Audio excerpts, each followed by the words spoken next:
Bonjour, je m'appelle Guillaume, mais tu peux aussi m'appeler Monsieur Love.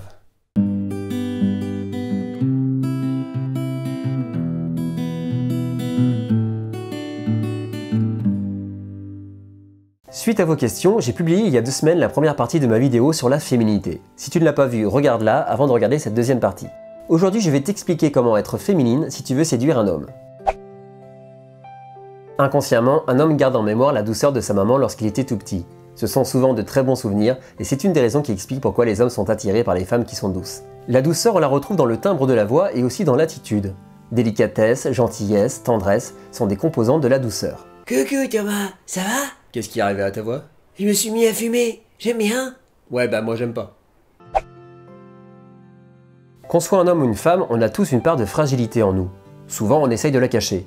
Mais si t'es une femme, tu ne dois pas hésiter à montrer ta fragilité. Physiquement, les femmes sont moins fortes que les hommes. Et c'est justement cette différence qui fait craquer les hommes. Lorsqu'un homme pense qu'une femme est fragile, il a envie de la protéger, d'en prendre soin. La femme a la même réaction lorsqu'elle voit un bébé. C'est une de ces raisons qui a fait le succès des chaussures à talons.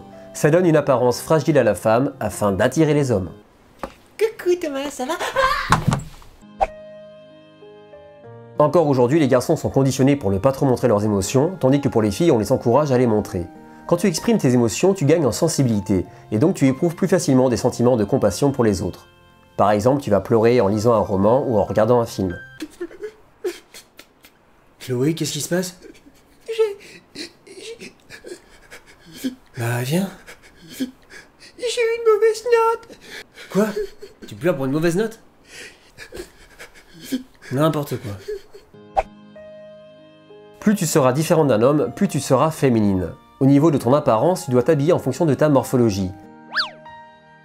Si tu as des formes, mets un jean moulant, et si tu n'as pas de forme, mets plutôt une robe. Les vêtements, le maquillage, les cheveux longs vont t'aider à être plus féminine, mais ce n'est pas suffisant. Tu dois aussi te comporter de manière féminine. J'ai connu des filles habillées en jean gros pull sans aucun maquillage, qui étaient beaucoup plus féminines que des filles en mini-jupe, top, bras et rouge à lèvres. C'est surtout dans la gestuelle, la manière de croiser ses jambes, de bouger ses bras, la position des poignets, mais aussi dans la douceur de sa voix, le mouvement des cils, la manière de caresser ses cheveux, les mimiques, l'expressivité. Tous ces comportements vont te rendre féminine aux yeux des hommes. Il est important que tu prennes conscience chez toi de ce qui te rend féminine. Comme ça, en fonction de tes envies, tu pourras te comporter de manière féminine ou pas. Un abonné a posé la question suivante: qu'est-ce que les filles aiment chez les garçons? Merci aux filles de lui répondre, je choisirai 10 commentaires pour illustrer ma prochaine vidéo de conseils aux garçons. Si cette vidéo t'a plu, merci de la partager. Je t'embrasse, et si t'as pas encore fait le premier pas, abonne-toi.